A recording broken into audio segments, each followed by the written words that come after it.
Hello and welcome to today's edition of the Daily Podcast here at GrainFox. My name is Demian Gallego. I'm your host for today, and it's Wednesday, April 2nd, 2025, also known as Tariff Day, Liberation Day, etc., etc. But for a bit of a relief to our listeners and subscribers, we're not going to talk about that yet, as there's going to be a lot of stuff unfolding throughout the day. So we'll probably covering that later on the week. However, joining me for a chickpea talk is Greg Kostal from our analytical team. Hey, Greg, how's it going? Good morning. Hey, good morning. Doing well. Thank you. Great, great. So, I mean, yeah, we're not going to talk about tariffs or any of Yeah. that, but we're going to talk about a commodity that will probably be affected by tariffs, and is actually been affected by tariffs, but not the US, India, and the other one, the commodity is chickpeas, which is a commodity very close to my heart.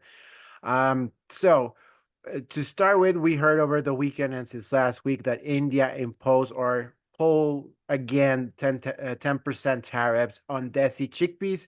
There was a lot of confusion at the beginning if it was for kabulis, desis, the whole thing, what was going on. And we both read the Gazette, and the announcement from the Indian government was a bit confusing there.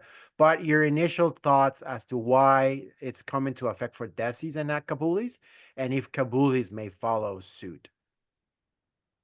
Yeah, so for sure, 10% as of April 1 starting, and it is strictly for China or Desi chickpeas.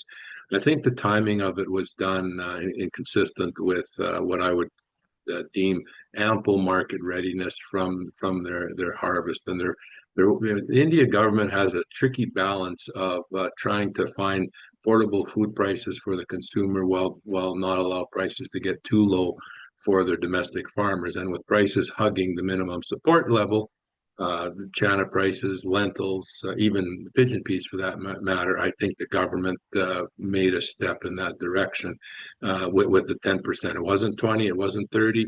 I saw large imports from Australia in in January. That's a token move to find some political semblance during the most market-ready, abundant time of the year. And that doesn't mean that it's going to stick, but it is a little bit odd that they would put a 10% tariff on chickpeas and allow field peas to go duty free through till May 31st. So I'm not convinced. One of the two are going to need to align.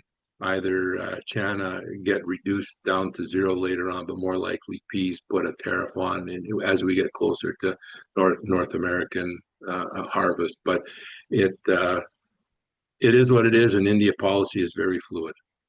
Right. So coming back to North America, I'd have a bit of an update of numbers out of large kabulis from Mexico.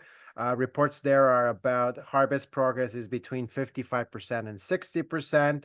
The yield, it is suffering a bit of a 10% decrease. It's suffering a 10% decrease because of heat, most of likely of what I've heard. So from 1.9 metric tons an acre, we're seeing 1.7 metric tons per acre. Quality pretty good, sizing pretty good. Lots of 12 is what I hear. And but still it is a 10 to 15% reduction from what we was originally expected and compares to last year. So in North America, the planting of chickpeas, do you think it could be a good alternative for farmers to bet on against yellow peas, for example, because of the situation of tariffs in China, tariffs in India, and of course the reciprocal tariffs on the US? You think we're gonna see like switching in acres there, or not so much, and we're gonna stick to the original the StatScan survey numbers? I think chickpeas, the Kabuli market, which is different than the China and Desi, I think is going to need another year. I mean, a combination of two things. The world gets a fresh new crop infusions of the larger caliber Kabulis. You just talked about Mexico, that will be available in a month, and those are the super large ones, the 12 mils and so on, 150,000 ton, give or take.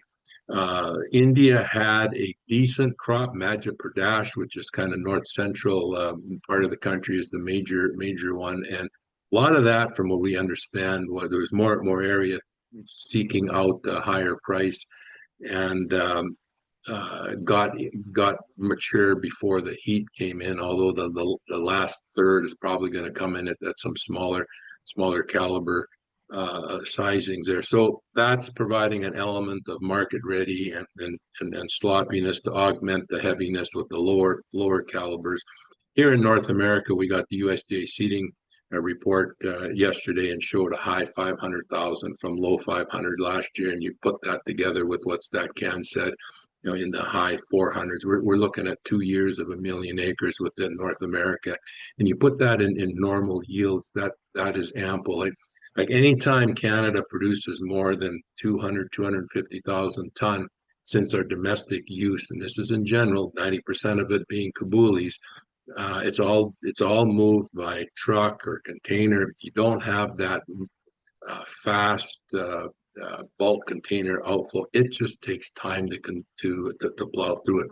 Now Canada imports about 50,000 ton, but we also export about 50,000 ton to the U.S. and the tariff uncertainty there is playing havoc. So I think that to answer your question in a roundabout way, if you are agronomically comfortable with chickpeas and have a longer term time horizon, and you can comfortable getting a high percentage of 9 millimeters and not so much the sevens and eights, I think it is okay.